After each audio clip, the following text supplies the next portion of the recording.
नमस्कार बच्चों। तो मेरा नाम है ओम प्रकाश लवंसे और आपका स्वागत है अपने चैनल ओपी इंस्टीट्यूट में।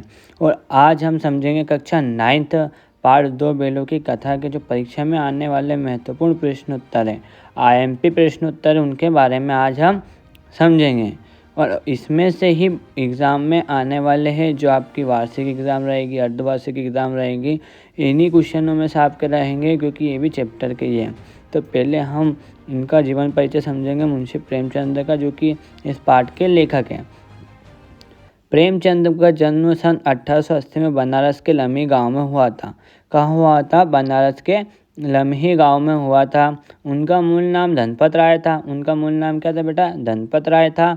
प्रेमचंद का बचपन अभाव में बीता और शिक्षा बीए तक की ही हुई पाई। उन्होंने शिक्षा विभाग में नौकरी की, परंतु असहयोग आंदोलन में सक्रिय भाग लेने के लिए सरकारी नौकरी से त्यागपत्र दे दिया और लेखन कार्य के प्रति पूरी तरह समर्पित हो गए। 1936 में इस महान कथाकार का देहांत होगा। इनका देहांत कब हुआ था बेटा? 1936 में।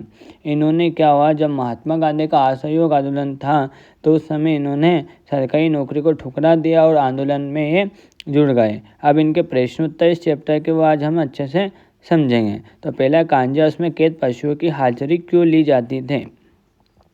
तो इसका जो हमारा उत्तर है वो एक, कांजा उसमें कैद पशुओं की हाजिरी इसलिए ली जाती थी।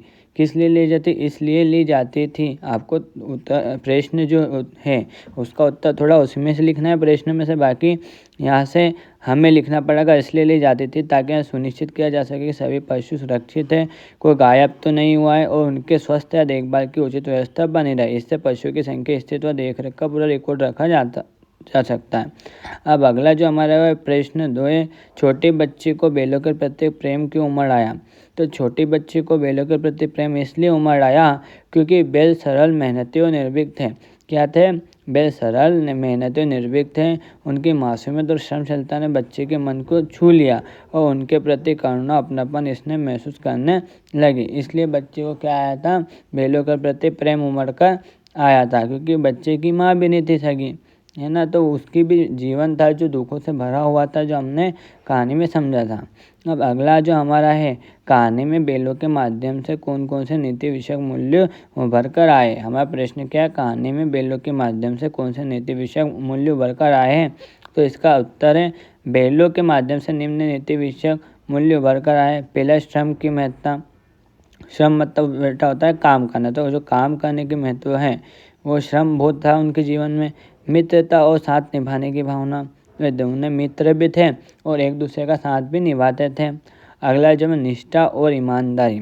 क्या है हमारा अगला? निष्ठा और ईमानदारी। दोनों अपनी ईमानदारी से कार्य करते थे और अपना जो मालिक था उसका क्या मानते थे? कहना भी मानते थे। और इसके बाद हमारा जो अगला प्रश्न है वो है 4। तो प्रश्न 4, प्रेमचंद ने गधे की किन स्वाभाविक विशेषताओं के आधार पर उसके प्रति रूढ़ अर्थ मूर्ख का प्रयोग न कर किए नए अर्थ की ओर संकेत किया है? जो मैंने अभी बताया, तो जो हमारा अगला प्रश्न है 4 है ना, वो है। अब इसका हमारा जो आंसर है वो है, प्रेमचंद्र ने गधे की विशेषताओं जैसे सहनशीलता, सरलता, धैर्य और परिश्रम, क्योंकि परिश्रम में भी रहता है गधा, के आधार पर यहाँ संकेत किया है कि गधा मूर्ख नहीं है। गधा क्या नहीं है बेटा? मूर्ख नहीं है। वह श्रमशील और विश्वास पात्र, इसलिए मूर्ख जैसे नकारात्मक शब्द का प्रयोग नहीं कर सकते। उन्होंने यहाँ भी बताया है कि बाहरी रूप से भले ही साधारण लगे, क्या लगे? बाहरी रूप से क्या लगता है? गधा बिल्कुल साधारण लगता है लगे, परंतु अंदर से वहाँ उपयोगी, समझदार और भरोसेमंद है।